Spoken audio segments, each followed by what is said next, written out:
बिस्मिल्लाहिर्रहमानिर्रहीम। अस्सलाम वालेकुम। आज का पार्ट शुरू करने से पहले मेरी आप सबसे रिक्वेस्ट है, प्लीज़ मेरे चैनल को सब्सक्राइब करें और मेरी वीडियोस को लाइक और उन पर कमेंट करना मत भूलिए। और अगर आप कोई नॉवेल सुनना चाहते हैं तो काइंडली मुझे कमेंट बॉक्स में ज़रूर बताएं। Thank you. चलें शुरू करते हैं। वो एक शख्स जो कम कम मैसर है हमको, आरज़ू है कि किसी रोज़ वो पूरा मिल जाए। उसे कहना कि मुलाकात अधूरी थी वो, उसे कहना कि कभी आकर दोबारा मिल जाए। उसके अंदर भड़के बेचैनियों के गहरे समंदर में बख्तियार सिद्दीकी से मुलाकात के बाद भारी तलातुम बरपा हुआ था, जिसमें उम्मीद की तमाम कश्तियां तिनके की मालिक बेयारों मददगार दौड़ने लगी थीं। हालात ऐसी करवट लेंगे जहां उसे एक हतमनी फैसला लेने के लिए कुछ जज्बातों एहसास से आरी पत्थर बनना होगा।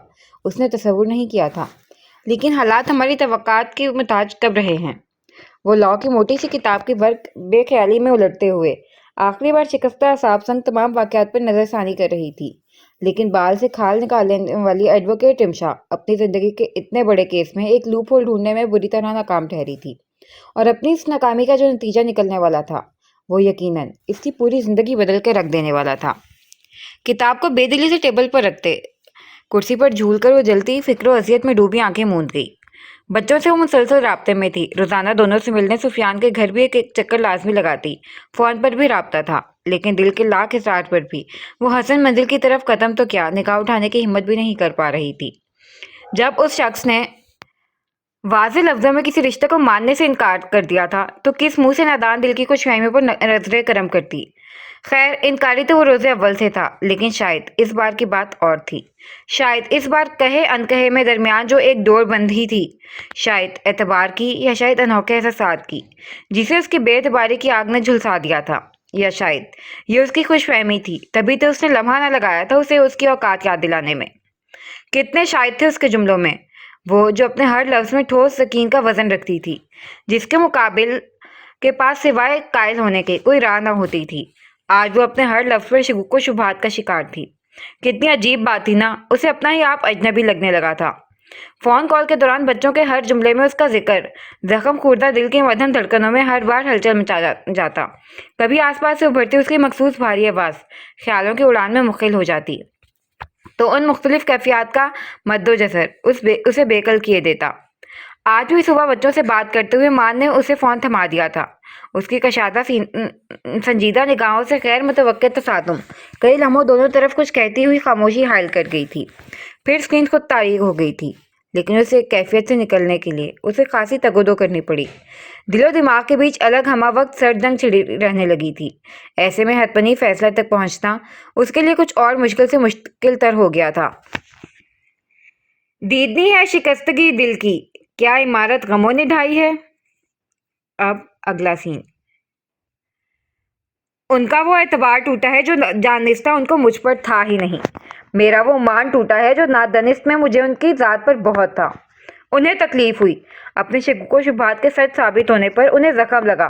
बेएतबारी का वो बुलबुलाए अपने अंदर उबल रहे इश्तियाल अंगेज मादे को लफ्ज़ों में भागकर उस तकलीफ का इजहार कर किया। जवाबन मेरे लब वाह ना हो सके, न एतराफ़ के लिए न एहतजाज के लिए, क्योंकि मुझे तकलीफ नहीं हुई थी, मेरा मान टूटा था। और जब इंसान का मान टूटता है, इंसान खुद भी टूट कर बिखर जाता है। सब कहते हैं जख्म पर वक्त मरहम रख देता है। कभी वक्त को कहने के लिए कहिए कि वो टूटे हुए को भी जोड़ देता है। पेपर वेट को तसलसल से एक महवर पर घुमाती हुई सखम कुर्दा सी बोली, तो मुकाबिल बैठा सुफियान लब भींच गया। वो भी कुछ देर कबल ही दोनों बच्चों को लेकर रिमशा के ऑफिस आया था। हालात की संगीनी से बेबहरा बच्चों ने रिमशा से मिलकर फौरन ही बख्तियार सिद्दीकी के ऑफिस की तरफ दौड़ लगा दी थी, जबकि वो मौका मुनासिब जानकर मौजू को छेड़ बैठा था, जिसे टालने की हत्तल इम्कान कोशिश करने के बाद भी आखिर वो चटक ही गई थी। आई नो ये सुनने में आपको मुझे का खेज लग रहा होगा, मतलब जिस नहज का हमारा रिश्ता था, जिस तरह ये रिश्ता बना था, इसमें मान, उम्मीद, भरोसा जैसे लफ्ज़ों की गुंजाइश किसी तौर नहीं निकलती थी। हकीकत के हर रूप से वाकिफियत रखने के बावजूद न जाने क्यों मुझे बहुत सी कुछ फहमियाँ लाहिक हो गई थीं, जो आपके दोस्त ने बवक्त दूर कर दी। सुफियान की खामोशी का अलग मतलब निकालते हुए इस्तेहज़ाया गोया हुई। बात सिर्फ कस्टडी केस की होती तो शायद आशिर का रद्द-ए-अमल वैसा ना होता, लेकिन खुला का नोटिस वो तो। सुफियान ने तवक्कुफ लेकर आशिर का दिफा करना चाहा। जाली नोटिस था वो, कता कलाम करके रिमशा ने गोया उसके सर पर बम फोड़ा। व्हाट? वो भुंचका कर अपनी जगह खड़ा हुआ। जी, आपके दोस्त को मेरी तरफ से और मुझे आपके दोस्त की तरफ से मुतनफिर करने के लिए छोटी सी ट्रिक आजमाई गई थी, और लकीली आजमाने वाला अपने मकसद में तवक्को से ज्यादा कामयाब रहा। शानश कहते हुए सुफियान की सदमा ज़दा कैफियत पर नफी में सर हिला गई। तो आपने आपने बताया क्यों नहीं? मारे सदमे के सुफियान से लफ्ज नहीं बन पा रहे थे। बताना क्या था मैंने? खुला का मतलब एक तलाक होता है, और एक तलाक का हक ऑलरेडी मेरे पास महफूज है। डायरेक्ट इस हक को इस्तेमाल करने के बजाय मैं खुला के घराक में क्यों पड़ूंगी? खैर, चाय या कॉफी? सर झटकर इंटरकॉम उठाते उसने सुफियान की तरफ देखा, जिसकी आंखें हुजम से ज्यादा फैली हुई थीं। मेरा ध्यान इतने दिनों से जानिब क्यों नहीं गया? वो ज़ेरे लब बड़बड़ाया। छोड़ें भाई, आप बताएं, चाय या कॉफी? छोटू चाय बड़ी जबरदस्त बनाता है, मैं वो मंगाती हूँ। वो रुए सुकन बदलने के लिए लहजे में बशाशियत लाती हुई दूसरी जानिब हिदायत देने लगी। ये आपने ठीक नहीं किया भाभी। कम से कम मुझे आपसे इस गैर जिम्मेदाराना हरकत की उम्मीद नहीं थी। आप जानती हैं हम सब कितना परेशान हैं। मैं, आपा, नुशाद भाई, सबा और आशिर। वो तो पागलों की तरह वकीलों के ऑफिस के धक्के खाता घूम रहा है। उसकी पूरी रूटीन धर्म भरम होकर रह गई है। हर काम को अपने वक्त पर एक तरतीब से जिम्मेदारी से करने वाला वो इस कदर डिस्टर्ब है कि वो इन दिनों क्या कर रहा है, क्या हो रहा है उससे उसका उसे होश तक नहीं है। आपने इतनी बड़ी बात छुपाकर अच्छा नहीं किया। सुफियान सख्त कबीरा हो रहा था। रिमशा लब से खामोश ही रही। एक बार फिर उसने तायद या तरदीद में सफाई पेश करने का तरद्दुद नहीं किया था। आज मैं बच्चों को यहाँ इसीलिए छोड़ने आया हूँ कि ऑफिस में बहुत बड़ा ब्लंडर हो गया है उसकी अदम जहनी यकसुई की वजह से, और अब मीटिंग बैठने वाली है उसी पर। मजीद बोल रहा था जब डोर नॉक हुआ। छोटू अंदर आया तो सुफियान खामोश हुआ। तलाक का एक हक मेरे पास महफूज है, ये कोई ढकी छुपी बात नहीं थी भाई। छोटू चाय और स्नैक्स सर्व करके चला गया तो माहौल पर छाई गंभीर खामोशी को रिमशा की संजीदा आवाज ने तोड़ा। और मान लेती हूँ कि इस तरह की गैर मुतवक्के सूरत हाल में इंसान का जहन शऊरी तौर पर माऊफ हो जाता है, इस तरह की बारीकियों की जानिब नहीं जाता। लेकिन ये आपको भी मानना होगा कि किसी इंसान की फितरत को समझने के लिए चंद लम्हे काफ़ी होते हैं, और गुज़श्ता 3-4 माह से हम एक छत तले रह रहे हैं। क्या इतना अरसा काफ़ी नहीं है किसी शख्सियत के पहलुओं को समझने के लिए? माना जिस तरह मैंने उन्हें अंधेरे में रखकर रिश्ता जोड़ा, उसके तनाजुर में उनका मुझ पर एतबार करना तकरीबन नामुमकिन था। माना रोज़ अव्वल से उनके मेरे इंटेंशंस पर डाउट करना बिल्कुल दुरुस्त था। माना उनके इल्म में लाए बगैर बच्चों को डांट से मिलवाना उनके बच्चों को लेकर तहफ़्फ़ुज़ात और नज़रिए की रविश में गलत है। उनके नज़रिए, उनके तहफ़्फ़ुज़ात की रविश में मुझ पर उनके आयद करदा हर इल्ज़ाम को मैं सर आंखों पर रखती हूँ, हर जुर्म को खंदा पेशानी से तस्लीम करती हूँ। लेकिन भाई, एक बात गैर जानिबदारी से बताएं, क्या इतने दिनों के साथ के बाद मैं इतना भी रिस्पेक्ट डिजर्व नहीं करती थी कि उन नोट्सों के मुतल्लिक वो मुझसे बराह रास्त पासपोर्ट्स करते?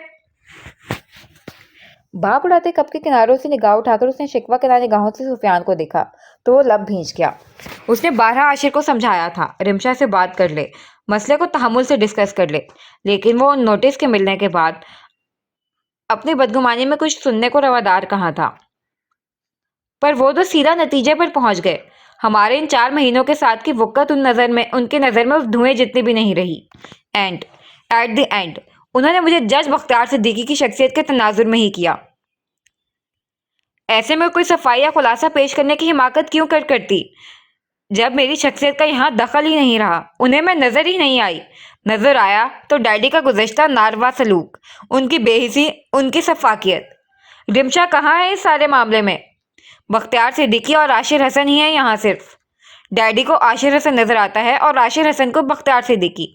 किसी को मैं, मेरा वजूद, मेरी मर्जी, मेरे नज़रिए, मेरे जज्बात और एहसासात की पड़ी ही नहीं है। फिर क्यों देती फिरूं मैं सफाइयाँ? क्या मेरी कोई सेल्फ रिस्पेक्ट नहीं है? मुझे तकलीफ नहीं होती? मैं पत्थर हूँ, मुझ में एहसासात नहीं है? 10 दिन एक पालतू जानवर भी कोई साथ रखे तो उससे भी उनसियत हो जाती है, लेकिन मुझसे तो उन्हें। तकलीफ और ज़िद की इंतहा को पहुंचकर वो फट पड़ी थी। उसके गहरे दुख और तासुफ से लबरेज इमोशनल आउटबर्स्ट के जवाब में सुफियान क्या फिजा तक साकित हो गई थी। वो अपने अंदर का गुबार निकालकर कप उठाकर जाकर ग्लास वॉल से बाहर खाली खाली नजरों से ट्रैफिक का अज़्ज़ाम देख रही थी। ठंडी चाय के घूंट बड़े बेतासुर से अंदाज में भरने लगी। उन्होंने रत्ती भर भी मुझ पर एतबार करके मुझसे सवाल किए होते ना भाई। बाखुदा, बाहर क्या, कमरे अदालत में भी मैं डैडी की मुखालफत में खड़े होने से दिरेर नहीं करती। तवक्कुफ से रिमशा की हसरत भरी आवाज गूंजी तो माहौल समेत सुफियान का सिकता टूटा। आप मुझसे बात कर सकती थी भाभी, भाई कहती हैं आप मुझे, मानती नहीं है क्या? एक तवील सांस के फिजा के सपोर्ट करता सुफियान शाकी से उसके मुकाबिल आया। ऐसा नहीं है भाई, मैं रिश्ते के मामले में न जाने क्यों हमेशा से अनलकी रही हूँ।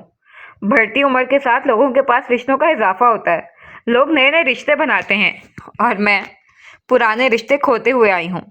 पहले मॉम, देन भाई, फिर बरसों बाद कुछ नए रिश्ते बनाकर पुराने रिश्तों को जोड़ना चाहा तो देखें क्या से क्या हो गया। वो सख्त दिल बर्दाश्त हो रही थी। सुफियान को इस पर तरस आया। खैर, अब ये सारी गैर अहम बातों को जाने दें और बताएं भाभी और हमारे मोमिन साहब कैसे हैं? खुद पर उसे ज़ब्त कमाल हासिल था। फ़ौरन सर झटक कर कंपोज करती लहजे में बशाशियत ले आई तो सुफियान चाहकर भी मज़ीद कुरेद ना सका। उसके मौजू को टालने की कोशिश में साथ देने लगा। जब कोई दानिस्ता अपने ज़ख्मों को छुपाकर अपनी ज़ात की पर्दादारी करना चाहे तो हमें उसे कुरेद कर कमतरफी का सबूत नहीं देना चाहिए। यही सोचकर सुफियान चुप हो गया था। आप दोनों हम ख्याल तो हैं लेकिन हम कदम नहीं। एक ही राह पर चल रहे हैं लेकिन अलग अलग। यही वजह है जो आप दोनों ही यकसा हैसियत से दो चार होकर भी आबलापा सफ़र तन्हा तय कर रहे हैं। अगर पल भर को ठहर कर एक दूसरे की सिमत हाथ बढ़ाने में पहल कर लें तो सारे मुश्किल राह खुद ब खुद सहल हो जाएंगी। बस पहल शर्त है। वो उसे लिफ्ट तक सी ऑफ करने आई तो सुफियान कहे बिना ना रह सका। फिर उसके जवाब का इंतजार किए बगैर एक नरम मुस्कुराहट उसकी जानिब उछालता हुआ ग्राउंड फ्लोर का बटन प्रेस कर गया। अब अगला सीन। ऑफिस में जाकर उन्हीं बातों को असर न सोचने को कज़े नज़रअंदाज करने, बच्चों से मन बहलाने के लिए उसके कदम बख्तियार सिद्दीकी के ऑफिस की जानिब उठे थे। अंदर दाखिल होते ही बैक वक्त दो मुतज़ाद मनाजिर उसके मुंतज़िर थे।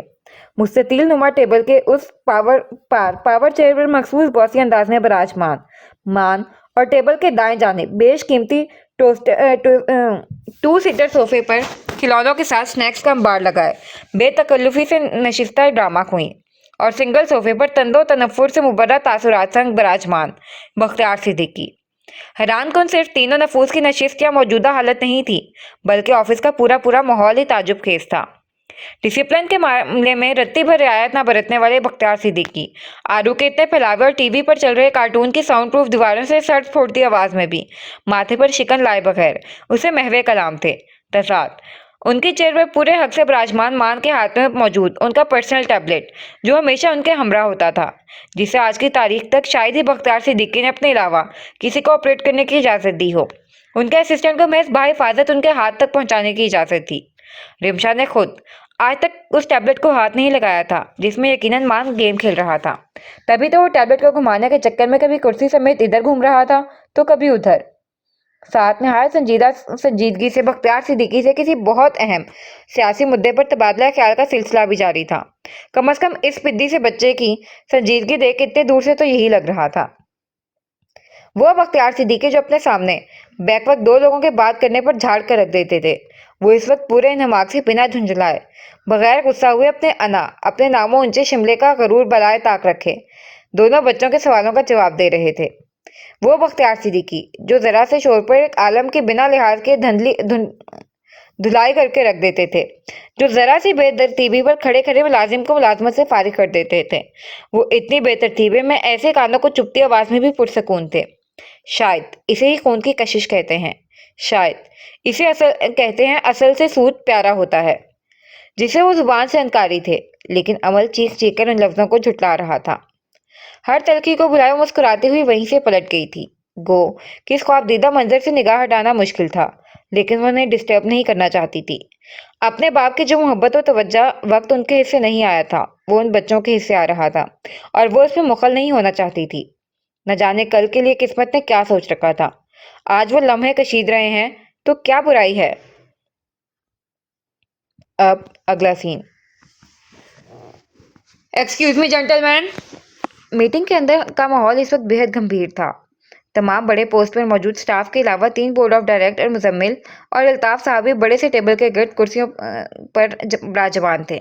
संजीदा तासुरात संग आशिर टेबल के कोने पर रखी कुर्सी पर नशिस्ता था, जिसके पहलू में बैठे सुफियान के चेहरे से फिक्र और परेशानियां याद थी। जब निस्वानी पुरएतमाद आवाज पर सब ग्लास डोर की जानिब मुतवज्जे हुए। वकील साहिबा, भाभी। डोर फ्रेम में पूरे एतमाद से हाथ में ब्लैक कोट लिए खड़ी रिमशा को देख दोनों मुतजब अपनी जगह खड़े हुए। बाकी नफूस भी नवारिद वजूद की तरफ ही मुतवज्जा थे, जो इतनी अहम मीटिंग में घुस आई थी। मिस, आप। आपस में सरगोशियां शुरू हुई तो मुजम्मिल गला खनकार कर अपनी जगह खड़ा हुआ। रिमशा बख्तियार सिद्दीकी। मतलब एडवोकेट रिमशा बख्तियार सिद्दीकी, जज बख्तियार सिद्दीकी की बेटी। बोर्ड ऑफ डायरेक्टर्स में से एक खुशगवार तासुरात लिए खड़े हुए। जी, दुरुस्त पहचाना। वो पुरतकल्लुफ अंदाज में मुस्कुराई। आप यहाँ कोई मसला?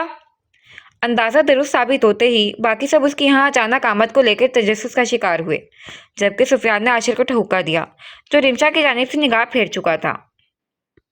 जी, मुझे ज़ाती तौर पर कोई मसला नहीं है, अलबत्ता जिस गंभीर मसले पर बात करने के लिए आप तमाम हजरात इकट्ठे हुए हैं, उसी में बस आपकी थोड़ी सी हेल्प करने के लिए बिना इजाज़त आपकी मीटिंग को इंटरप्ट करना पड़ा। So first of all sorry for this trouble. वो शाइस्ता अंदाज में माजरत ख्वाह हुई। आशिर ने अजीब नज़रों से उसकी जानिब देखा कि किस मसले की वो बात कर रही थी और इस मसले में भला वो क्या हेल्प कर सकती थी। डोंट बी मिस, और आप किस तरह इस मसले में हमारी हेल्प कर सकती हैं? मुजम्मिल के फादर ने आशिर के सवाल को अल्फाज किया था। अंदर आ जाएं। दरवाजे की तरफ मुड़कर उस किसी को अंदर आने का इशारा दिया। उस्मान। सर झुकाए अगले ही पल मुजरिमाना अंदाज में कंपनी का उस्मान नामी एम्प्लॉय अंदर दाखिल हुआ। सबने नाफहम निगाहों का तबादला करते वापस अंदर आने वाले पर नजर डालते उलझी निगाहों से सीने पर बाजू बांधे खड़ी रिमशा को देखा। आप खुद जहमत करें मिस्टर उस्मान, सब मुंतजिर हैं। बर्फबारी से उसने सर झुकाए खड़े उस्मान को इशारा किया। सबकी, खासकर आशिर की अजीब उलझी नजर उस पर मरकूज थी, जिसे वो साफ नजरअंदाज कर रही थी। वो दरअसल आज से 5 रोज कबल आशिर साहब को अर्जेंट कहीं जाना था। जल्दी जल्दी में वो दोनों फाइल रखने आर के रूम में गए थे। रूम अनलॉक करते हुए उन्हें किसी काम के लिए मुजम्मिल सर ने अपने ऑफिस बुलाया तो फाइल्स वहीं छोड़कर डोर लॉक किए बगैर वो मुजम्मिल सर की बात सुनने चले गए और उसके बाद उधर से ही ऑफिस से चले गए। और मैंने, उस्मान ने खुश कलक तर करके सहमी शर्मिंदा निगाह उठाई और सबकी तेज नजर खुद पर देख सर झुका लिया। और इन्होंने बकौल उनके शरारतन दोनों फाइल्स अपने पास छुपा ली, आशिर साहब को थोड़ा सा परेशान करने के लिए। और दूसरी शरारत ये कि आरके रूम के खुले दरवाजे पर 32 एम्प्लॉयज प्लस 1 बॉस में से किसी की नजर नहीं गई। दूसरे दिन बैक वक्त सबने आशिर साहब की गैर जिम्मेदाराना हरकत का ना सिर्फ नोटिस लिया, बल्कि 2 न्यू प्रोजेक्ट से रिलेटेड बेहद अहम फाइल की अदम मौजूदगी की भी सनसनीखेज खबर पूरे ऑफिस में जंगल की आग की तरह फैल गई। और अंदरूनी इन्वेस्टिगेशन के बाद आज हसन साहब पर मीटिंग बैठ गई। इस सारी आनन फानन कार्रवाई से उस्मान साहब खौफजदा हो गए। बकौल इनके, उन्हें अपनी शरारत के इस गंभीर रूप धारने का अंदाजा नहीं था, लिहाजा अपने मुलाजमत बचाने के लिए उन्होंने अपने लब सी लिए, भले ही इनकी खामोशी की वजह से किसी ईमानदार शख्स की दयानतदारी पर सवालिया निशान लग गया। एम आई राइट मिस्टर उस्मान? आखिर में करख्त अंदाज में उसने उस्मान को देखा। रिमशा के खुलासे पर सारे गमो गुस्से से अपनी नशिस्त छोड़कर खड़े होते गए थे। खुद आशिर सुफियान शशतर थे। उनके वहमो गुमान में भी नहीं था कि उस्मान ऐसा कर सकता है। उस दिन आशिर को किसी वकील से मुलाकात के लिए जाना था, जिस वजह से वो अफरा तफरी में निकल गया था, लेकिन उसे याद था उसने फाइल्स अंदर रखी थी। अलबत्ता डोर लॉक करना उजलत में वो भूल गया था। लेकिन अब सारा मामला इस तरह सामने आया था कि वो समझ भी नहीं पा रहा था ये वाकई इत्तफाकी कार्रवाई थी या सोची समझी साजिश। जबकि रिमशा बाकी सब लोगों से प्रोफेशनल लबो लहजे में मजीद तफसीलन बात कर रही थी। आई नो ये आपकी कंपनी का अंदरूनी मामला है, इसमें दखल अंदाजी की मुझे इजाज़त नहीं। दरअसल सुफियान भाई मेरे डेस्क पर ये पेपर्स भूल आए थे, मुझे लगा ज़रूरी होंगे, वही उन्हें लौटाने आई तो इत्तफाकन उस्मान साहब की कन्फेशन समात में पड़ गई। सो आप जानती हैं मिस्टर सुफियान को?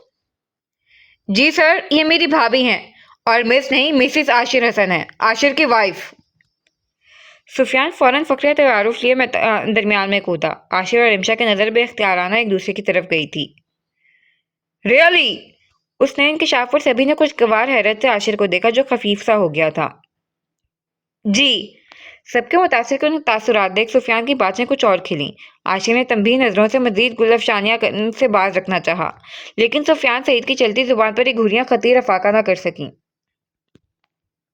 अब अगला सीन। वाह भाभी, क्या एंट्री मारी थी यार, मैं तो फैन हो गया आपका। सो इसी बात पर बताएं, चाय या कॉफी? अंदर मामला रफा दफा करके वो जल्द अज जल्द वापसी के लिए पर तोलती निकली, लेकिन सुफियान मौका गनीमत जानता दोनों को घेर कर आशिर के ऑफिस में गिले घुसा। दोनों ही नहीं, वो कजन मुस्कुराई। अरे ये क्या बात हुई, मेहमान है आप हमारी, वो भी स्पेशल। और आप वहां क्या खड़ी हैं यार, यहाँ बैठे हैं, ऑफिशियल सीट। उसे मोतज़िर दरवाजे में ही खड़ा देख पकड़कर सुफियान ने खुद उसे आशिर के चेयर पर बिठाया। भाई मैं नो, यहीं रहें, यहीं बैठे, जच रही हैं आप। उसके कतरा कर उठने की कोशिश सुफियान ने नाकाम कर बना दी थी।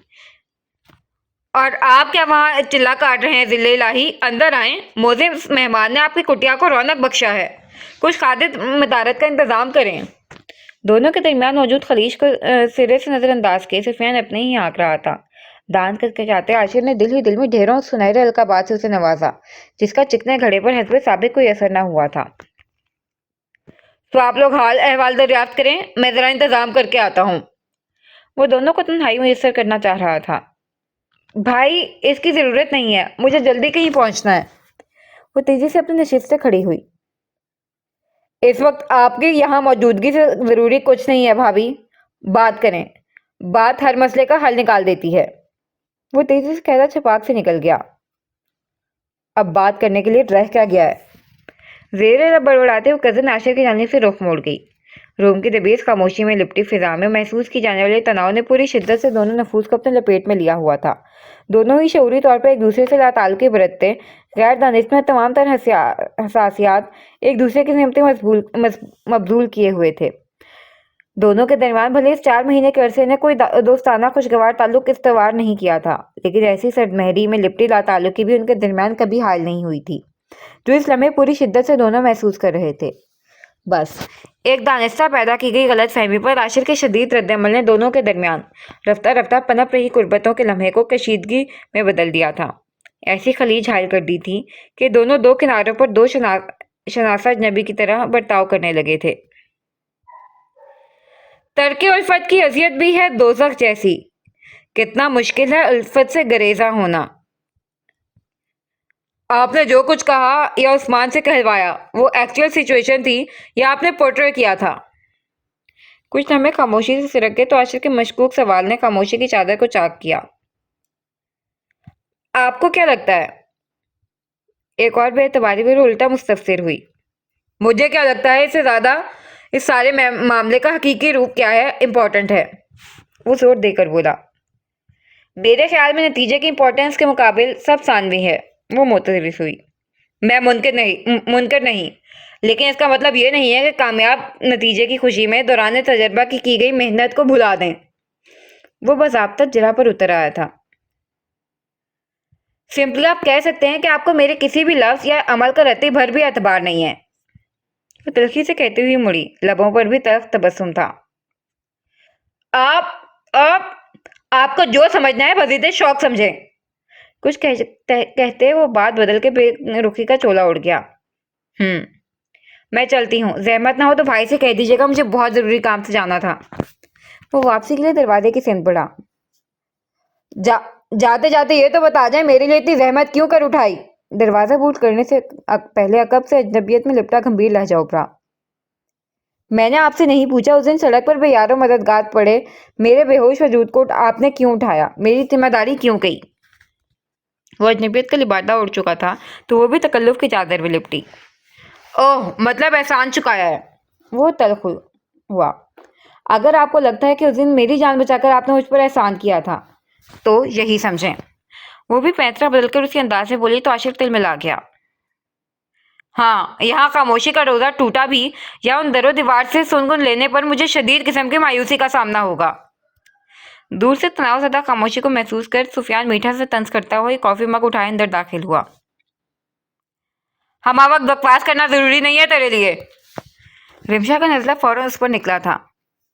اور ہم وقت سڑنا بھی ضروری نہیں ہے تیرے لیے، وہ بھی دو بدو بولا۔ اور بھابھی آپ یہاں کیا کر رہی ہیں؟ یہاں آئیں۔ نہیں بھائی، مجھے اب چلنا چاہیے۔ اتنی تلخ کلامی کے بعد وہ یہاں سے نکلنے کے لیے پر تولنے لگی۔ آپ یہاں آئیں، کافی نوش فرمائیں، میری تعریفیں کریں، پھر میں اس شخص کی چغلیاں کروں گا، پھر کہیں جانے کی اجازت ہوگی۔ واپس رمشا کو چیئر پر بٹھاتے ایک کافی مگ اسے تھما کر دوسرا خود اٹھاتا وہ پوری طرح عاشر کو نظر انداز کر گیا اور اپنے غدار دوست کی اس غداری پر عاشر اندر ہی اندر بے تاب کھاتا اس کی مرمت کے لیے کھجلا رہے ہاتھوں کو سہلاتا ایک فائل اٹھا کر ایک سائڈ پر رکھے ٹیبل پر جا کر بیٹھ گیا، کیونکہ یہاں سے کھسکنے کی کوشش نری حماقت تھی سفیان صاحب کی موجودگی میں۔ سفیان حسب سابق حسب دستور مستقل بولے جا رہا تھا، جواباً بس وہ ہوں ہاں کر رہی تھی۔ بظاہر فائل میں سر دیے تعلق کا بھرپور تاثر دے رہے عاشر کی تمام تر حساسیات رمشا کے ہوں ہاں میں ہی الجھی تھی۔ سفیان کی بکواس تو گویا اس کی سماعت کو چھونے ہی رہی تھی۔ اسے الفت نہیں مجھے فرصت نہیں اس سے، عجیب شکوہ سا رہتا ہے اسے مجھ سے مجھے اس سے۔ دونوں کی دانستہ گریز پر سفیان نے تعصب سے بآواز بلند شعر پڑھا تھا۔ ایک دوسرے کی محور ذات میں الجھے دونوں فریقین خفیف سے ہو گئے۔ عاشر نے باضابطہ سے سرزنشی نگاہوں سے گرگا۔ کافی واقعی بہت اچھی تھی بھائی، بہت شکریہ۔ جبکہ رمشا کھڑی ہو گئی۔ آپ کی انٹری سے تو اچھی نہیں ہو گئی، وہ دو بدو بولا تو اداس لبوں کو نرم مسکراہٹ نے لمحے کے لیے چھو لیا۔ ذل الہی، اگر آپ کے وظیفے میں خلل نہ پڑے تو کیا آپ لفٹ تک آنے کی تکلیف کر سکتے ہیں؟ دراصل واپسی پر اکیلے آتے مجھے ڈر لگے گا۔ رمشا کے آفس سے نکل جانے کے باوجود اسے مٹی کے مادو کی طرح جمع بیٹھا دیکھ سفیان کا میٹر گھوما۔ زیادہ ڈر لگے تو تم وہیں سے نیچے چھلانگ بھی لگا سکتے ہو۔ اس کے بنا لحاظ کٹیلے طنز پر عاشر نے دانت کچکچائے، کیونکہ رمشا نے مڑ کر جو ایک نظر اس پر ڈالی تھی اس کی سرد تاثیر اسے اپنے اندر تک اترتی محسوس ہوئی تھی۔ حضور کا فرمان سر آنکھوں پر، آپ آئیں تو صحیح سر، ساتھ کود جاتے ہیں دونوں۔ سفیان کی پتیسی نکلی۔ اٹس اوکے بھائی، آپ جائیں کام کریں، میں چلی جاؤں گی، وہ دھیمے لہجے میں بولی، ورنہ اس شخص کی اس درجہ بے رخی سے دل پارا پارا ہو گیا تھا۔ کیس پر کیسا کام چل رہا ہے؟ لفٹ کی طرف پیش قدمی کرتے پھر حائل ہوئی خاموشی کو سفیان نے توڑا۔ اچھی چل رہی ہے، وہ بے دلی سے بولی۔ بھائی آپ سے کچھ کہنا تھا۔ لفٹ کے قریب جا کر ارد گرد راہداری کے خالی ہونے کا یقین کرتے ہوئے سفیان سے مخاطب ہوئی۔ جی کہیں۔ اب آپ لوگوں کو خواہ لائرز کے آفس کے دھکے کھانے کی ضرورت نہیں ہے، یہ سارا میس میں نے کریٹ کیا ہے، لاکھ بے اعتباری سے ہی مجھے اپنے کیے کی ذمہ داری لینی آتی ہے۔ آپ لوگوں کی پرسکون زندگی میں میری وجہ سے ڈسٹربنس ہوئی ہے، لہٰذا اسے دور کرنا بھی میری ذمہ داری ہے۔ پرسوں صبح کے 11 بجے کورٹ میں میری نیکسٹ ہیئرنگ ہے۔ اپنے دوست سے کہیے گا کہ ٹھیک 10:30 بجے میرے آفس کے پاس والے ریسٹورنٹ پہنچ جائیں۔ امید ہے اس سے نہ ان کی انا یا عزت نفس مجروح ہوگی، نہ انہیں مایوسی کا سامنا ہوگا۔ کیوں؟ اب کون سا نیا کھیل کھیلنا ہے آپ نے؟ اس کے اسپاٹ فرمودات ماتھے پر بل لیے سن رہے عاشر نے تلخی سے پوچھا۔ اپنے سارے حاصل کھیل کا ڈراپ سین کرنا ہے، زخمی لہجے میں کہتے دونوں کے ڈھیروں سوالوں کو زبان دینے سے قبل ہی وہ لفٹ کے اندر داخل ہو گئی تھی۔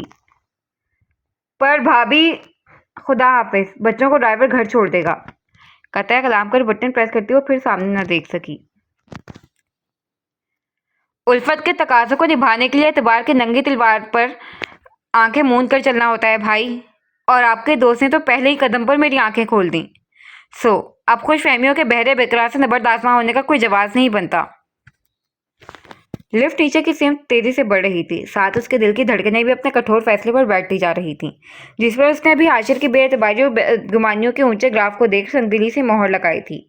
لیکن جلد یا بدیر اس کہانی کو اس موڑ پر تو ہر صورت آنا ہی تھا، کیونکہ اس سے جڑے دو اہم کردار اپنے محور ذات سے نکل کر تکون بنانا ہی نہیں چاہتے تھے، اور ادھر حالات اس نہج کو پہنچ گئے تھے کہ مزید اس تکون کے بننے کا انتظار مطلب بچوں کی ذات کو مسخ کرنا تھا، اور وہ بچوں کا بہتر اور پرسکون مستقبل چاہتی تھی۔ بچپن کے نام پر اذیت ناک یادیں، عدالتوں کی سنوائیاں کم سے ذہن کو جھلساتی یادیں نہیں تو ثابت ہوا آپ دونوں کی ضدوں کے مقابل رمشا بختیار صدیقی کی کوششیں رائیگاں گئیں۔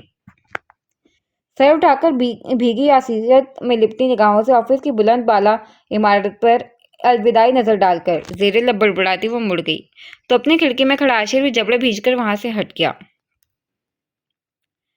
رسم الفت کبھی کیا نبھایا اس نے، حال پوچھا نہ کبھی ہاتھ ملایا اس نے، وقت رخصت بھی بیگانوں کی طرح تھا اختر، مڑ کے دیکھا نہ مجھے ہاتھ ہلایا اس نے۔ اب اگلا سین۔ الفتوں کا حساب رہنے دو، داغ ہستی کا باب رہنے دو، خود تکلیف نہ پرستش کی، مجھ کو خانہ خراب رہنے دو۔ آج شام سے ہی آسمان سیاہ بادلوں کی جابرانہ حراست میں تھا۔ بادلوں پر برستے کوڑوں کے دل دہلاتی آواز سے سہمے چاند ستارے کہیں آسمان کی سطح میں جا چھپے تھے۔ ہر شے کو اپنے وحشتناک گھور سیاہ چادر میں لپیٹے یہ رات عجب خوفناک سا منظر پیش کر رہی تھی۔ لفافہ ہاتھ میں لیے کھڑے عاشر کے اندر بھی ایسا ہی کچھ وحشتناک گھٹن کا عالم تھا۔ جب سے سفیان نے تیکھے انداز میں خلا نامی کے جعلی ہونے کا انکشاف کر غیر جانب سے اسے ایسا لتاڑا تھا، اس کے اندر گہرے بے چینیوں کے سمندر میں برپا تلاتوں میں بتدریج اضافہ ہوا جا رہا تھا۔ ساری فساد کی جڑ ہی ایک کاغذ کا ٹکڑا تھا۔ اگر کسٹڈی کیس نوٹس کے ساتھ یہ دم چھلا نہیں آتا تو شرطیہ اس کا رد عمل اس قدر شدید نہیں ہونے والا تھا۔ ہاں، اس صورت میں بھی وہ مشتعل ہوتا، لیکن شاید تب رمشا کی ذات ایسے اس کے عطاب کا نشانہ نہ بنتی، وہ اس درجے اس سے بددل ہو کر سب تباہ نہ کرتا۔ حالات اس قدر سنگین روپ نہ دھارتے، لیکن اب تیر کمان سے نکل چکا تھا۔ متاع حیات کو کھونے کے شدید دھچکے نے اس کی سوچنے سمجھنے کی ساری صلاحیت کو مفلوج کر دیا تھا۔ نتیجتاً اس نے ہر لحاظ اور مروت کو بالائے طاق رکھ کر بے دردی سے اس کی ذات کو تضحیک و تنفر کا نشانہ بنا دیا، اور جب انکشاف ہوا تو وہ اپنی جگہ دنگ سا رہ گیا۔ لیکن وہ بتا تو سکتی تھی نا؟ سفیان کے کڑے تیوروں سنگ جھاڑ پلانے پر اس نے ہلکا سا احتجاج کرنا چاہا۔ ہاں کیوں نہیں؟ آخر کو تم نے انہیں کینڈل لائٹ ڈنر پر انوائٹ کر کے سسر صاحب کی جانب سے موصول ان محبت ناموں کے متعلق دریافت کیا تھا، انہیں لازمی بتانا چاہیے تھا۔ زیادتی کی انہوں نے تجھ معصوم کے ساتھ، ساری بے اعتباری کا مظاہرہ کر کے۔ سفیان نے دانت پیستے ہوئے لتاڑا تو عاشر کھسیا کیا۔ ہاں میں برا، میری عادتیں خراب، لیکن تم سے تو بڑی گاڑی چھنتی ہے تمہاری بھابھی صاحبہ کی، تمہیں تو وہ بتا ہی سکتی تھی۔ اپنا پلڑا بھاری رکھنے کے لیے عاشر نے ایک اور دور کی گولی لائی۔ بالکل، لیکن ذرا ذہن پر زور ڈال کر بتائیں، آپ موصوف نے موقع کب دیا تھا انہیں یا ہمیں کچھ سمجھنے یا بات کرنے کا؟ سیدھا خود کچھ دھماکے کی طرح پھٹ پڑے۔ وہ تو آپا نے تمہیں فوراً ان کے آفس پر دھاوا بولنے سے روک دیا، ورنہ تو تم نے وہاں بھی تباہی مچا کر آنا تھا۔ وہ تباہی مچانی تھی کہ تصور بھی محال ہے۔ طنزیہ انداز میں سفیان نے بھی ساری یاری دوستی کو بالائے طاق رکھ کر کٹہرے میں لایا تھا۔ عاشر اس کی غیر جانبداری پر قائف سا ہو گیا۔ اب ایسی زہریلی نگاہوں سے مجھے گھورنے کا کوئی حاصل نہیں ہے، وہ ٹوک گیا۔ کاش اس وقت ذرا ہوش سے کام لیتا تو۔ تم جانتے ہو جب بات بچوں پر آئے تو میرا خود پر اختیار نہیں رہتا ہے، اور کسٹڈی کیس کا نوٹس کوئی چھوٹی بات نہیں ہے اب بھی، اور میں کوئی وکیل نہیں ہوں جو جعلی اور اصلی خلا نامے پر غور کرتا۔ ان نوٹسوں کو دیکھنے کے بعد مجھے اپنا تک ہوش نہیں تھا، ان باریکیوں پر کیا دھیان دیتا؟ سفیان کی مسلسل چڑھائی سے وہ چڑ گیا۔ میں سمجھتا ہوں یار، لیکن تجھے ان پر ذرا سا تو اعتبار دکھانا تھا۔ اگر انہیں یہی سب کرنا تھا تو اس معاملے کو یہاں تک کھینچتی ہی کیوں؟ وہ صرف بچوں کو ان کا اصل مقام دلانے کے لیے ہی نہیں، بلکہ تجھے بھی ان کی نگاہوں میں وہ عزت و مقام دلانے کے لیے مستقل ان کی مخالفت مول لے رہی ہے۔ اور باپ جیسا بھی ہو، اپنے باپ کے مقابل کھڑا ہونا خاص کر ایک بیٹی کے لیے بہت مشکل ہوتا ہے، لیکن وہ یہ سب کر رہی ہے۔ جواباً جو بے اعتباری کے چابک انہیں لگائے گئے، جن رقیق الزامات سے ان کی عزت نفس کو تار تار کیا گیا، یہ ان کا حوصلہ اور قوت ضبط ہے جو وہ اسی مضبوطی سے ڈٹی کھڑی ہیں۔ کوئی اور ہوتا تو ٹوٹ کر بکھر جاتا۔ ریزہ تو خیر ان کی ذات بھی ہوئی ہے، لیکن وہ اپنا تماشا نہیں لگانا چاہ رہی۔ سفیان نے گہرے تاثر زدہ انداز میں رمشا کی کوششوں اور جواب میں عاشر کے رویوں کا محاسبہ کیا تو پھر وہ مخالفت میں لب وا نہ کر سکا، اور تب سے اب تک وہ لب با مہر ہی تھا۔ بچے اس کے فون پر گزشتہ چند دنوں سے بنے معمول کے مطابق اس سے قریب 1 گھنٹے تک بات کر کے پرسکون نیند کی وادیوں میں اتر گئے تھے۔ وہ بے چینیوں کے بہرے بے قرار سے نبردآسماں کھڑکی میں کھڑا تھا۔ نیند و چین 2-2.5 ہفتے سے روٹھی تھی، لیکن آج ایسے قطع تعلق ہی کر گئی تھی۔ ہمت کر کے ایک بار پھر ہاتھ میں موجود فون کو ان لاک کرتے ریسنٹ کالز میں سب سے اوپر چگمگا رہے وکیل صاحبہ کو دیکھا۔ لب بھیج کر اس نام کو پریس کرنے کے لیے انگوٹھا اسکرین تک گیا، پھر پچھلی کئی بار کی طرح سائڈ بٹن کے ذریعے اسکرین تاریخ کرتے راجا جھٹک دیا۔ فون ملا کر بات کیا کرنی تھی؟ یہ سوال ذہن کے پردے پر جگمگ کرتا مذیقہ اڑا رہا تھا۔ سو غصے سے ساری فساد کی جڑ اس لفافے کو مروڑ کر کھڑکی سے باہر پھینکتا کر اپنی جگہ دراز ہو گیا۔ آنکھیں بند کرتے آج آفس سے روانگی سے قبل اس کے ادا کیے گئے الفاظ پورے جاذبیت سے سماعت میں گونجے تو وہ پٹ سے آنکھیں کھول کر بیٹھ گیا۔ اس کا کیا مطلب ہوا؟ کیا سوچا ہے انہوں نے؟ اور وہاں بلانے کا کیا مطلب ہوا؟ ذہن میں ایک نئی چکر شروع ہو چکی تھی۔ بیک گراؤنڈ سے ٹیک لگا کر اس طرابی انداز میں ماتا پھیلاتے وہ ان لفظوں کا کوئی سرا تلاشنے کے تگودو میں جوتا تھا، لیکن کوئی سرا ہاتھ نہ آیا۔ اس لمبے تو بدگمانی کے بادل نے ہر منظر کو دھندلا رکھا تھا۔ تو تنفر سے سر جھٹکتے تبھی اس نے اپنے دل میں محترمہ کے دربار میں حاضری نہ لگانے کا مصمم ارادہ کر لیا تھا، لیکن اب چونکا اس خلاصے سے کچھ بادل چھٹے تھے، مطلب صاف ہوا تھا۔ تو اب وہ لازمی جانے والا تھا آریہ پار، ایک آخری بار اس کا اعتبار نہ کرنے کا شکوہ دور کرنے۔ اب اگلا سین۔ مزہ تو تب ہے کہ ہار کے بھی ہنستے رہو، ہمیشہ جیت ہی جانا کمال تھوڑی ہے، لگانی پڑتی ہے ڈبکی ابھرنے سے پہلے، غروب ہونے کا مطلب زوال تھوڑی ہے۔ دائیں بازو پر سیاہ کوٹ اور بائیں مخروطی انگلیوں کی گرفت میں سبز رنگ کی فائل لیے زور سے آنکھیں بند کر کے کھولتی ہوئی خود کو پوری طرح کمپوز کر کے اس نے ریسٹورنٹ کے احاطے میں قدم رکھا تھا۔ اس کی ریزرو کیے ہوئے ٹیبل پر راشد حسن سنجیدہ تاثرات سنگ بیٹھا تھا اور مقابل بختیار صدیقی بھی تیکھے چتونوں سنگ نشستہ تھے، مطلب دونوں کو سارے جمیلے کے اختتام کو بے صبری سے انتظار تھا۔ اس کے قدم سست پڑے۔ دونوں فریقین کو یوں آپسی اختلافات کی لمبی فہرست کو پسے پش ڈال کر ایک دوسرے کے ساتھ بیٹھا دیکھ دل پھر بھی اپنے فیصلے پر نظر ثانی کے لیے منتظر کرنے لگا، لیکن وہ کان لپیٹ کر تیز قدموں ان تک پہنچ گئی۔ دونوں فریقین کے مستقل مزاجی اور حالات کی سنگینی کو مد نظر رکھ کر انجام سے بے بہرا ہو کر اس نے دل و احساسات کو پتھر کر کے کٹھور دل فیصلہ لیا تھا۔ یہ کٹھن فیصلہ جو اس سلسلے کا بدترین انجام بھی ہو سکتا تھا یا خوبصورت سلسلے کا آغاز بھی، جسے لیتے ہوئے وہ 100 بار اذیت ناک موت مری تھی، لیکن یہ وقت کی ضرورت تھی اور اسے سنگ لاخ پر چلنا تھا۔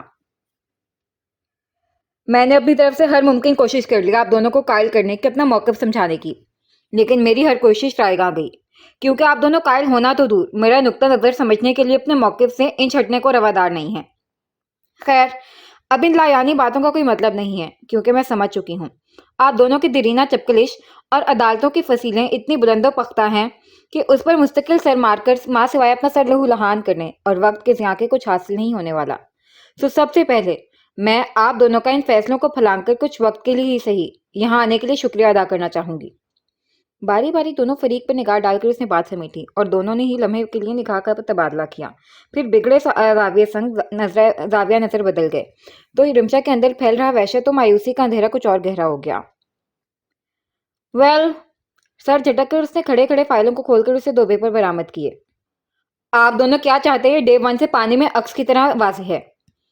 اسٹل میں نے اپنا بیسٹ دیا بٹ ریزلٹ 0 رہا، اور اب یہ معاملہ اس نہج پر پہنچ چکا ہے کہ میں نے مزید یہ قدم اٹھانے میں تعمیل کیا تو آپ دونوں کی ضدوں کے آگے بچوں کا بچپن رون دیا جائے گا، جو میں کبھی نہیں چاہوں گی، کیونکہ تلخ بچپن کی اذیت مجھ سے بہتر کوئی نہیں جان سکتا۔ افراح الٹتے ہوئے تھکے ٹھہرے انداز میں بول رہی تھی اور آخری لفظوں میں جو حسرت تھی اس پر بختیار صدیقی ٹھٹکے بغیر نہ رہ سکے۔ ڈیڈ، آپ نے مجھے فرسٹ ہیئرنگ تک کا ٹائم دیا تھا، تو اس ایکسٹرا ٹائم کے لیے شکریہ۔ بختیار صدیقی کے آگے پیپر رکھتے ہوئے زخم خوردہ سے مسکرائی۔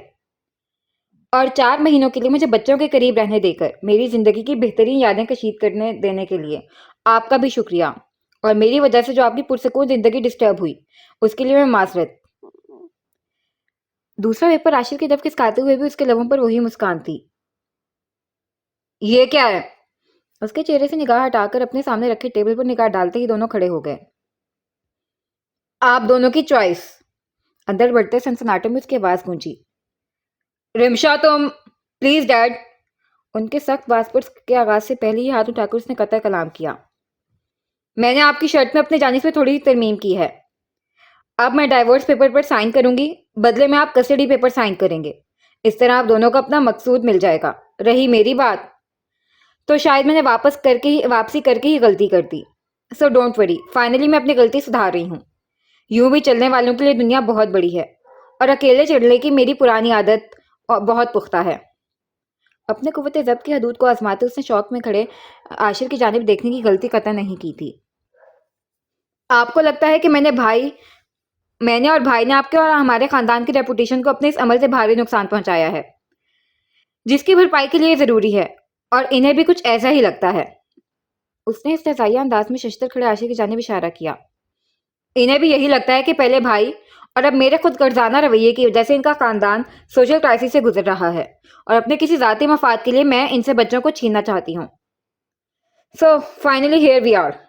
باز آئی میں ڈیڈ آپ کی زبان میں اپنی حماقتوں اور مسٹر عاشر حسن آپ کی زبان میں اپنی مکروہ سازشوں سے۔ خود عزیزی سے کہتے اس نے ہاتھ جوڑ دیے۔ سو ڈیڈ آپ یہ کسٹڈی پیپر سائن کر دیں، جواباً مسٹر عاشر حسن آپ ان ڈائیورس پیپر پر سائن کر دیں۔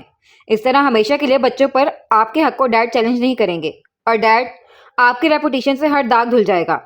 مجھے کورٹ کے لیے نکلنا ہے، دونوں پیپر سائن ہو جائیں تو پلیز فراز کے ہاتھوں میرے ہوٹل بھجوا دیجیے گا، میں کورٹ سے سیدھا ادھر ہی جاؤں گی۔ Bye, sorry, goodbye. ایک بھیگی الوداعی نظر دونوں پر ڈال کر وہ تیزی سے واپسی کے لیے مڑی۔ اندر اترتے خالی پن اور دل میں بھرتے غبار اور آنکھوں میں تیزی سے اترتے نمکین پانی نے آگے کا منظر دھندلا دیا تھا، تو قدم بے اختیار لڑکھڑا گئے۔ بھابھی! اندر داخل ہوئے سفیان نے بروقت سہارا دیا تو اس نے بھیگی پلکوں کو اٹھا کر قرب و اذیت گلال نظروں سے اس مہربان کو دیکھا۔ Thank you for every thing بھائی۔ بے دردی سے دونوں آنکھوں کو مسلتی لڑکھڑاتے قدموں کو جما کر خود کو گھسیٹتی ہوئی وہاں سے نکلتی چلی گئی۔ ہر چارہ گر کو چارہ گری سے گریز تھا، ورنہ ہمیں جو دکھ تھے بہت لادوانا تھے۔ پلٹ کر اس کے قدموں کی لڑکڑاہٹ اور ارادوں کی مضبوطی کا موازنہ کرتے وہ اس کے ارادوں کی پختگی کا قائل ہو گیا۔ اس کی نظروں سے اوجھل ہوتے ہی وہ سرد تاثر زدہ سانس فضا کے سپورٹ کرتا ہنوز ششدر کھڑے نفوس کی جانب متوجہ ہوا۔ اب سوچ کیا رہے ہیں آپ دونوں؟ یہی تو چاہتے تھے؟ سفیان کی طنزی آواز نے دونوں کا سکتہ توڑا۔ دونوں ہی اپنے سامنے رکھے پیپرز کو عجیب نظروں سے دیکھنے لگے۔ اوریجنل ہیں، آپ تو جج ہیں، اپنی آنکھوں سے تصدیق کر لیں۔ سفیان نے پھر طنز کا تیر اچھالا تو بختیار صدیقی نے اپنی تیز نظروں سے اسے گھورتے جلد از جلد اس کھڑاک سے چھٹکارا پانے کے لیے پین برآمد کرنے کے لیے کورٹ کے اندر ہاتھ ڈالا، جبکہ عاشر گم سم سا ڈائیورس پیپر دیکھ رہا تھا۔ اور قبل اس کے آپ دونوں یہ پیپر سائن کر کے اپنی منچاہی مراد کے برانے پر جشن منائیں۔ میں آپ دونوں پر واضح کر دوں، ان پیپرز کو سائن کر کے آپ دونوں فقط اپنی زندگی کے ناپسندیدہ شخص کا نام و نشان ہی اپنی زندگی سے نہیں مٹا رہے، بلکہ اس ہستی سے بھی ہمیشہ کے لیے دستبردار ہو رہے ہیں جس کے احساسات کی آپ دونوں نے کبھی پرواہ ہی نہیں کی۔ ہنوز انہیں خود غرضی پر مائل دیکھ سفیان استہزائیہ انداز میں جتلاتا ہوا بولا تو ان کا جیب سے پین برآمد کرتا ہاتھ ٹھٹک کر رکا۔ انہوں نے نافہم نظروں سے اسے دیکھا۔ گمسم عاشر بھی چونک سا گیا۔ اپنی نفرت، اپنی دیرینہ عداوت، اپنے خود ساختہ مفروضوں کے جال میں آپ دونوں اس بری طرح الجھے ہیں کہ آپ دونوں نے کبھی بھابھی کے محسوسات کی پرواہ ہی نہیں کی۔ آپ دونوں ایک دوسرے کے لیے کیا محسوس کرتے ہیں، آپ دونوں ایک دوسرے سے کس قدر نفرت کرتے ہیں، آپ لوگوں نے پرواہ کی تو بس اس چیز کی۔ اپنی شوق مزاجی کے برعکس سفیان اس لمحے ایک تلخ منصف تھا۔ معذرت کے ساتھ سر، آپ کو فکر رہی تو بس کس طرح عاشر کا مڈل کلاس سٹیٹس آپ کے ہائی پروفائل پر اثر انداز ہو سکتا ہے، آپ کا بے حس رویہ آپ کی بیٹی کے روح میں کس طرح کا شگاف ڈال رہا ہے، کس قدر اس کے دل کو چھلنی کر رہا ہے، آپ نے سوچنا قطعی اہم نہ جانا۔ پہلی بار کسی کی بے خوف آئینہ داری پر بختیار صدیقی مشتعل ہونے کے بجائے ڈھیلے پڑے تھے۔ اور میرے یار تو؟ وہ اب عاشر کی طرف مڑا۔ تو نے ہمیشہ انہیں جج صاحب کے رویے کے تناظر میں جج کیا، تو نے ہمیشہ یہ دیکھا کہ کس طرح ان کے بچوں سے نزدیکی تجھے بچوں سے دور کر سکتی ہے، تو روز اول سے ان سے بدگمان رہا، ان کے ہر عمل پر بے اعتباری ظاہر کی، تو نے یہ کبھی محسوس کرنا ضروری ہی نہیں سمجھا کہ کس طرح انہوں نے بے غرضی سے پوری دنیا سے مخالفت مول لے رکھی ہے، فقط بچوں کو ایک بہتر مستقبل دینے کے لیے، ایک مکمل ماحول دینے کے لیے، انہیں ان کا اصل مقام دلانے کے لیے۔ تو نے ہمیشہ ان کے انٹینشنز کو جج کیا، لیکن غلط۔ آپ دونوں کے بے لچک اور منتقم مزاج رویے نے انہیں اس قدر بے بس اور برداشتہ کر دیا ہے کہ بچوں کو ایک مکمل ماحول دینے کے اپنے اکلوتے خواب کی کرچیوں سے اپنے ہی روح کو چھلنی چھلنی کر کے وہ دل سوز فیصلہ لینے پر مجبور ہو گئی، کیونکہ اب آپ دونوں کی ضد کی لپیٹ میں بچوں کا خوبصورت بچپن آ گیا تھا جسے وہ ایک بھیانک خواب نہیں بننے دینا چاہتی تھی۔ باری باری ٹیبل سے دونوں پیپر کو اٹھا کر نفرت سے واپس پٹکتے اس نے دونوں پر تاثر زدہ نگاہ ڈالی، لیکن ان کے سر تاثرات سے کچھ اخذ نہ کر سکا، یا بس وہ پتھر سے سر پھوڑ رہا ہے۔ ویسے سر، کبھی سوچا ہے کیا ہوتا جو آپ کی بے حسی اور سفاکت کا جواب وہ بھی بے سے اور خود غرضی سے دیتی اور عدالت میں آپ کے مخالف صف میں کھڑی ہو جاتی۔ سوچا ہے اس وقت آپ کی اس نام نہاد ریپوٹیشن کا کیسے پوسٹ مارٹم ہوتا؟ براہ راست بختیار صدیقی کی سرد آنکھوں میں خوفی سے جھانکتے ہوئے طنزیہ تلخ پہلو سنگ مستفسر تھا۔ اور عاشر تو نے کبھی زحمت کی سوچنے کی؟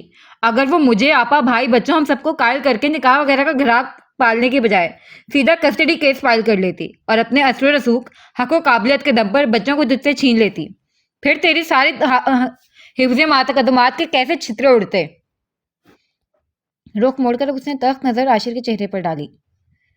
انہوں نے اپنی ذات، اپنی عزت نفس، اپنے جذبات و احساسات کو پسے پش ڈال کر آپ دونوں کا سوچا، اور آپ دونوں نے حسب توفیق، حسب موقع ان کی ذات کو مشق ستم بنا کر کمال اعلی ظرفی کا ثبوت دیا۔ ویسے کہنا چاہوں گا، یوں تو آپ دونوں ایک دوسرے سے سخت متنفر ہیں، ایک دوسرے کی شکل دیکھنے کو روادار نہیں ہیں، لیکن بھابھی کے معاملے میں آپ دونوں ہی کا رویہ ایک دوسرے کا حامی رہا ہے۔ کمال! اس نے باقاعدہ ہاتھ اٹھا کر سراہا۔ خیر، میں رمشا نہیں ہوں جو آپ دونوں پتھروں سے اپنا سر ٹکرا کر اپنا سر زخمی کرنے کی نری حماقت کروں۔ میں آپ کے سیلیبریشن ٹائم میں اس لیے مخل ہوا ہوں کہ آپ کو بتا سکوں وہ بچوں کے لیے واپس آئی تھی۔ آپ چونکہ آپ دونوں نے ان کے مصلیحت کی راہ کو ہموار کرنے کی ہر کوشش کو بری طرح ناکام بنا دیا ہے، تو انہوں نے بھی رختے سفر باندھنا شروع کر دیا ہے۔ عین ممکن ہے اس کیس کا فیصلہ ہوتے ہی وہ اس سرزمین کو ہمیشہ ہمیشہ کے لیے خیر آباد کہہ دیں۔ واٹ؟ سفیان کے الگ انکشاف پر دونوں یک زبان ہوئے۔ جی، پرسوں ان کے آفس جانا ہوا تو اتفاقاً ان کی فون کال سن لی تھی۔ کسی فارنر کولیگ سے بات کر رہی تھی وہ، سیٹل ہونے کے متعلق۔ سفیان کی شانے اچکا کر مزید واضح کر دینے پر دونوں کے سپاٹ آنکھوں سے پریشانی واضح عیاں تھی۔ میں چلتا ہوں، اتنا ہی کہنا تھا مجھے۔ آخری بات۔ دونوں پر ایک نظر ڈال کر واپسی کے لیے قدم اٹھاتا چند قدم کے فاصلے پر رکا۔ آپا اور جیجو اتنی ہی زندگی لکھوا کر آئے تھے اور چلے گئے، لیکن آپ دونوں کا یہ اقدام آج ایک احساس سے گوندی لڑکی کو جیتے جی مار دے گا، اور کل جو ضمیر کی عدالت میں پیشی ہوگی نا سر، اتنے بڑے جج ہو کر بھی آپ اپنا دفاع نہیں کر پائیں گے، دعویٰ ہے میرا۔ اور عاشر تو کبھی ان بچوں سے ان کی ماں چھیننے کے لیے نظر نہیں ملا پائے گا، سو ابھی سے سر جھکا لے، یہ آخری موقع ہے۔ ہو سکے تو دافتوں کی بلند فصیلوں کو ذرا سا ڈھہ کر اس ہستی کے لیے ذرا سے گنجائش پیدا کرنے کی آخری کوشش کر لیں، تاکہ کل پچھتاوے کے حق سے بھی محروم نہ ہونا پڑے۔ آخری کوشش کر کے وہ ایک پرامید نظر دونوں پر ڈالتا ہوا لمبے لمبے ڈگ اٹھاتا وہاں سے نکل گیا تھا۔ پیچھے وہ دونوں سفیان کے آئینہ داری کی تقلید میں اپنا محاسبہ کرنے لگے تھے، اور حیرت انگیز طور پر دونوں کی سوچوں کا مرکز وہی وجود تھا جسے دانستہ انہوں نے نظر انداز کیا تھا۔ اب اگلا سین۔ سورما جس کے کنارے سے پلٹ آتے ہیں، میں نے کشتی کو اتارا ہے اسی پانی میں۔ حفظ ماتقدم کی ہر صورت کو مسترد کر تمام کشتیوں کو مجدھار میں قسمت کے بھروسے اتار کر آج ایک عزم کے ساتھ کمرہ عدالت میں اتری تو مخالف کے ثبوت و دلیل کو اپنے دبنگ و مدلل انداز سے تنکے کی مانند دوڑاتی چلی گئی۔ پچھلی ہیئرنگ میں کیس کا جو نقشہ کمرہ عدالت میں کھینچا تھا، اس کا تابڑ توڑ کم بیک سے اس کا پورا جغرافیہ ہی بدل کر رہ گیا تھا۔ ایک طرف اسپنت اور اس کے کلائنٹس ناگہانی افتداد پر بکھلائے ہوئے تھے، تو دوسری طرف جج صاحب سمیت کمرہ عدالت میں حاضر تمام نفوس رمشا کے مضبوط و مستحکم انداز اور کیس کے پہلوؤں پر باریک بینی سے کیے گئے تجزیے سے قائل نظر آ رہے تھے۔ تاہم روایت عادت قائم رہی اور اگلی ہیئرنگ، جو کہ سب بھی پر امید تھے آخری ثابت ہوگی، کہ تاریخ مل گئی تھی۔ تم یہاں؟ جیسے جیسے اپنے کلائنٹ کو جھوٹی موٹی تسلیاں دے کر اسپن یار پارکنگ میں پہنچا تو اپنی گاڑی سے ٹیک لگائے رمشا کو کھڑا دیکھ کر چونکا۔ ہاں، میں اس دن تم نے لفٹ آفر کی تھی نا، تب میرا موڈ نہیں تھا، سوچا آج اس آفر کو قبول کر لوں۔ وہ پر علاوت مسکراہٹ لبوں پر سجا کر بولی تو اسپن یار کو خطرے کا الارم آس پاس سنائی دینے لگا۔ لیکن تم تو گاڑی لے کر آئی ہو؟ حلق تر کرتے ہوئے جبران مسکرایا۔ ہاں، لے کر تو آئی ہوں، لیکن راستے میں مجھے تمہیں کچھ بہت ضروری دینا بھی ہے اور ایک فیور بھی لینی ہے، امید ہے تم انکار نہیں کرو گے۔ اس کا لہجہ ہنوز دوستانہ تھا۔ فیور؟ کیسی فیور؟ اس کے تیوروں سے اسپن یار کی جان ہوا ہو رہی تھی۔ فطرتاً مکار اور خود غرض ہونے کے ساتھ ہی وہ بلا کا بزدل بھی تھا، اور اس کا اندازہ اسے آج پوری شدت سے ہو رہا تھا۔ ہاں، فیور، چھوٹی سی فیور، بس ایک جعلی خلا کا نوٹس بنوانا تھا۔ جعلی پر خصوصی دباؤ ڈال کر اب وہ اس کی جانب پیش قدمی کر رہی تھی۔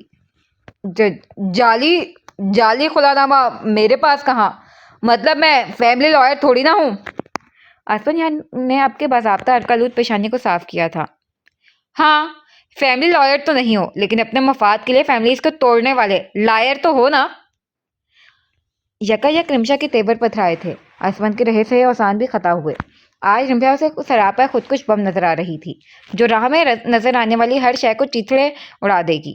घायल शेडें जो जब सब चीर फाड़ कर रख देने वाली थी, और वो दूसरी बार उसके नरके में फंस गया था। देखो रिमशा, वो सब मैंने अंकल के कहने पे। Just shut your bloody mouth, वो इर्द गिर्द की परवाह किए बगैर बुलंद आवाज में फनकारी। खबरदार खबरदार, जो तुमने अपने ओछे हथकंडे को डैड के सर पर थोपने की जुर्रत की, जुबान खींच लूंगी। डैड लाख बेहिद सफाक सही, लेकिन अपने असूलों के गुलाम हैं, अपने प्रोफेशन के साथ लॉयल हैं। वो कभी ऐसी घिनौनी हरकत करने का सोचेंगे भी नहीं। और तुम मुझे मैनिपुलेट करने का ख्याल भी जहन से निकाल दो, क्योंकि इतने दिन मैं चुप नहीं थी, तुम्हारा पुख्ता इंतजार कर रही थी, क्योंकि अब पानी सर से गुजर चुका है। वो उंगली उठाकर गैज़ो गजब की सुर्खी लिए घुराई। क्या क्या मतलब? उसकी बुलंद धाड़ और आंखों से निकलते शोलों की लिपक से असफंदियार की रही सही हिम्मत भी फना हुई थी। मतलब ये एडवोकेट असफंदियार, तुम जैसे 10 बुज़दिलों को मैं अदालत के अंदर भी 10 बार पिछाड़ सकती हूँ, और अदालत के बाहर भी। तुम्हें क्या लगा डैड और आशिर को एक दूसरे का मुकाबले खड़ा देखकर मैं टूट जाऊंगी? बुज़दिल इंसान, बेशक उन दोनों से मेरा बहुत मजबूत रिश्ता है, लेकिन वो मेरी कमजोरी हरगिज नहीं है। सो अपने ओवर स्मार्ट मूव के इनाम के तौर पर ये रहे तुम्हारे जज बनने के टूटे ख्वाब की करचियां। अब सारी जिंदगी इन पर फूल चढ़ाना, क्योंकि इसे मैंने तोड़ा है। इसे अब दुनिया की कोई ताकत जोड़ने की जरूरत नहीं कर सकती। इसके पहलू में झूल रहे हाथ को जानियाना अंदाज में थामकर नफरत से हथेली पर कुछ कागज के टुकड़े रखे, जिसे एक नजर में पहचान कर असफंदियार का चेहरा सफेद पड़ा। सदमे से आंखें हुजम से पहले और लब नीमवा हुए। बिल्कुल दुरुस्त पहचाना, जज के लिए तुमने अप्लाई किया था ना? तुम्हारा एप्लीकेशन रिजेक्ट हो गया, और ये उस बेकार कागज के टुकड़े। वो जहरखंद अंदाज में मुस्कुराई। तुमने मारे गुस्से गम के उससे लफ्ज ही नहीं बन पा रहे थे। हाँ मैंने, बख्तियार सिद्दीकी की बेटी ने, जिनके असर और रसूख का इस्तेमाल करके तुम अपना यह ख्वाब शर्मिंदा ताबीर करना चाहते थे, उसी पावर को इस्तेमाल करके मैंने इस ख्वाब को तार तार कर दिया। उसने इत्मीनान से दोनों बाजू सीने पर बांधे। अजल से तुमने डैड की नफरत को सीढ़ी बनाकर उन कामयाबी मनाजिल को छुआ है। मजीद अपनी लालच की भूख मिटाने के लिए तुमने मेरे मामले में दखल अंदाजी करके अपने हर ओछे हथकंडे कर अपनी जिंदगी की सबसे बड़ी गलती कर दी। मैंने क्या किया है? उस दिन जब तुमने मेरे ऑफिस में आकर माफी तलाफी फ्लॉप ड्रामा किया, तभी मैंने तुम्हारी इन्वेस्टिगेशन शुरू करवा दी थी, लेकिन फिर भी तुम जहरीला वार कर गए। तो तुम मुझ पर इल्जाम लगा रही हो, वो भी कोई झूठा सबूत नहीं है तुम्हारे पास? उसके दबंग अंदाज से मरूब होकर भी उसने लहजा ठोस रखना चाहा। सबूत पर बाद में आते हैं, पहले तुम्हारी मकारियों की फहरिस्त पर चेदा चेदा रोशनी डाल लेते हैं। वो इत्मीनान से जाकर वापस गाड़ी से टेक लगाकर खड़ी हुई। डैड की मेरी और अपने कन्वर्सेशन को रिकॉर्ड करके उल्टे सीधे तरीके से एडिट करके आशिर को भेजना। जाली खुला नोटिस बनवाया। वकीलों को डैड के नाम से खौफजदा करके आशिर का केस लेने से रोका। मेरे किरदार पर उंगली उठाने का घिनौना आइडिया दिया। ऑफिस के एम्प्लॉय को लालच देकर आरटीओ रूम से फाइल गायब करवाकर आशिर के इमेज को नुकसान पहुंचाने की कोशिश। पूरी इन्वेस्टिगेशन करवाई है मैंने तुम्हारी जलील हरकतों के, पक्के सबूत है मेरे पास, जिसे कोई चैलेंज नहीं कर सकता। एक तो अभी सुन लो। उससे मुकरने का मौका दिए बगैर ही रिमशा ने फोन निकालकर रिकॉर्डिंग ऑन किया था। हर बार तलवार लेकर मैदान में उतरना जरूरी नहीं होता, कभी कभी साइड पर हस्बे जरूरत पेट्रोल लेकर तमाशा ही बना रहना भी काफी होता है, बस फवक्तन फवक्तन भड़कती आग की लपटों में मजीद बुलंदियों तक पहुंचाने के लिए। काफी जानी पहचानी आवाज है ना? रिकॉर्ड ऑफ करते उसने तमस्कराना नजरों से मुस्कियां भींचे खड़े असफंदियार को देखा। ये तो बस डेमो है। डैड के साथ फर्म के साथ तुम्हारी पिछली कई सालों से की जाने वाली धांधली के पुख्ता सबूत है मेरे पास, जिनमें से एक भी डैड के सामने पेश कर दूं तो वो तुम्हारा वो हशर करेंगे कि अपनी शनाख्त भूल जाओगे। लेकिन मैं तुम्हारी तरह खुद गर्ज नहीं हूँ। अंकल और डैड की दोस्ती में दरार नहीं डालना चाहती, लेकिन आज के बाद तुम सिद्दीकी ला फर्म के पास भी भटके या हम में से किसी की जिंदगी में दखल अंदाजी की, जरा भी कोशिश की, तुम सोच भी नहीं सकते मैं तुम्हारा क्या हाल करूंगी। याद रखना, आखिरी वार्निंग है ये। उंगली उठाकर दरुस्तगी से वार्न करती हुए अपनी गाड़ी की तरफ बढ़ गई थी। ये मफाद परस्त शख्स न उसका शराकतदार था न रिश्तेदार, लेकिन फिर भी इसकी खुदगर्जियों से उसने बहुत भारी नुकसान उठाए थे, और आज उसका भी हिसाब बाग करके जलते दिल को कोना सुकून आया था। کیونکہ اسے پورا یقین تھا اسفند یار جیسا بزدل شخص اب کوئی حماقت نہیں کرے گا۔ اس کے مستقل علاج اس نے آج ہی کر دیا تھا جب وہ شاید سب لٹا بیٹھی تھی۔ اب اگلا سین 3 دن بعد۔ بزدلی کے تمام اگلے پچھلے ریکارڈز توڑ دیے ہوں تو اب لگے ہاتھوں اس چپچا کا روزہ بھی توڑ ہی دو، یا اس کے لیے الہام کا انتظار ہے؟ گزشتہ 3 دنوں کی طرح آج بھی سفیان اسے جھاڑ پلانے حاضر تھا۔ عاشر نے کوف بھری نظر اس پر ڈال کر چائے کا مگ اٹھایا۔ مجھے ایسی محبت بھری نگاہوں سے گھورنے کا کوئی افاقہ نہیں ہونے والا۔ یہ نگاہ الفت اس کی اصل حقدار کے لیے سنبھال کر رکھ۔ زبردستی اس کے ہاتھ سے چائے کا مگ چھین کر چسکی لیتے نادر مشورے سے نوازا۔ تمہیں اپنے گھر سکون نہیں ہے؟ عاشر نے دانت پیس کر ضبط سے پوچھا۔ نہیں، کیونکہ تمہارے گھر کافی سکون ہے۔ دو بدو جواب دے کر سفیان نے خاموشی میں لپٹے در و دیوار پر جتاتی نظر ڈالی تھی۔ وہ جیسا چاہتی تھی ویسا ہی ہوا ہے۔ اگر وہ ساری ناراضگی بھلا کر اپنے باپ کے گھر جا سکتی ہے تو یہاں کیوں نہیں آ سکتی؟ اس کے لیے میں کیوں محترمہ کو دعوت نامہ بھیجوں؟ حد ہے مطلب۔ مان کی طرح نروٹھے انداز میں رخ موڑ کر وہ شاکی ہوا تو چائے کی چسکیاں بھرے سفیان کی ہنسی نکل گئی۔ بتیسی اندر کر۔ اس کے بے وقت ہنسی نے جلتی پر تیل کا کام کیا تھا۔ سفیان نے فوراً دانت اندر کر لیے۔ دیکھ، وہ پاپا کی پری ہیں، اس لیے پاپا کے پاس اڑ کر چلی گئیں، لیکن تجھے تو رخصتی لینے کے لیے ڈولی لے کر جانا ہوگا نا۔ آخر کو تو ان کا پرنس چارمنگ ہے، نہیں تو پھر گھر میں اکیلے ہواؤں سے لڑتے بیٹھ، کیونکہ اب تو تارے بھی آسمان پر اتنے نہیں کہ تو انہیں ہی تنہائیوں میں گن لے۔ سفیان اس کے حالت سے بھرپور ہنس اٹھا رہا تھا۔ عاشر نے بلا تعمیل اس کے کمر پر مکہ جڑا۔ اف ظالم! اس بے درد زد پر سفیان بلبلایا۔ ایسے مجھ مظلوم پر تشدد کرنے سے کوئی بھابھی دوڑی چلی نہیں آئے گی۔ انہیں لانا ہے تو اپنے اندر کے پرجلال قابل ملال روح کو دفع کر کے ذرا رومانٹک روح حلول کر۔ جانو مانو شونا بیبی شیبی جیسے القابات کے ساتھ لمبے لمبے رومانٹک ناولز پر تھیسس کر، تب کہیں جا کر افاقہ ہوگا۔ سفیان کے نادر مشوروں کی کتاب سے کچھ اور سنہرے آئیڈیاز اچھل کر منظر عام پر آئے۔ بہت شکریہ ان واہیات قسم کے آئیڈیاز کے لیے۔ میں نے کبھی اپنے بچوں تک کو ایسے فضول قسم کے القابات سے نہیں پکارا۔ تضاد وہ سخت فرمائشی نظروں وہ پاؤں پسار کر بیٹھے اپنے لو گرو کا ممنون تھا۔ بیٹا، وہ تیرے بچے ہیں اور یہ تیرے بچوں کی اماں ہے، سو ان پر نہ صحیح ان کے معاملے میں تجھے اپنی ساندھو سنت گیری کو ترک کرنا ہوگا۔ زومانی انداز میں آنکھیں نچاتے ہوئے محظوظ ہوا تھا۔ اگر تیرے پاس کرنے کے لیے کوئی معقول بکواس نہیں ہے تو اپنی منحوس شکل لے کر فوراً سے بیشتر دفع ہو سکتا ہے سفیان، ورنہ میں نے آج تیرا منہ توڑ دینا ہے۔ اس کو مسلسل چھیڑ چھاڑ سے عاشر کی بس ہوئی تھی۔ مطلب کوئی بچپن کا جگری یار بھی ایسا ہوتا ہے جو یار کو مصیبت میں دیکھ کے مزے لے؟ توڑ دے، جو ایک منہ تجھے لگا رہا ہے اس کا بھی توڑ دے، پھر دیکھتا ہوں میں کون تیری سڑی ہوئی بے رونق بوتی کو منہ متھا دیتا ہے۔ کب زور سے ٹیبل پر پٹک کر واک آؤٹ کرنے سے قبل وہ اپنی اہمیت جتلانا بالکل بھی نہیں بھولا تھا۔ جواباً عاشر نے بس اس کی اوور ایکٹنگ پر اگنور پالیسی اپنایا تھا۔ یہ موصوف کا روز کا ڈرامہ تھا۔ اف، یہ خالی گھر تو واقعی کاٹ کھانے کو دوڑ رہا ہے۔ خاموشی کی وحشت سے گھبراتے وہ چابی اٹھا کر باہر نکل گیا۔ آج کا پارٹ یہاں پر ختم ہوتا ہے۔ آپ سب سے ریکویسٹ ہے پلیز میرے چینل کو سبسکرائب کریں اور میری ویڈیوز کو لائک اور ان پہ کمنٹ کرنا مت بھولیے، اور اگر آپ کوئی اور ناول سننا چاہتے ہیں تو کائنڈلی کمنٹ باکس میں مجھے ضرور بتائیں۔ تھینک یو، اللہ حافظ۔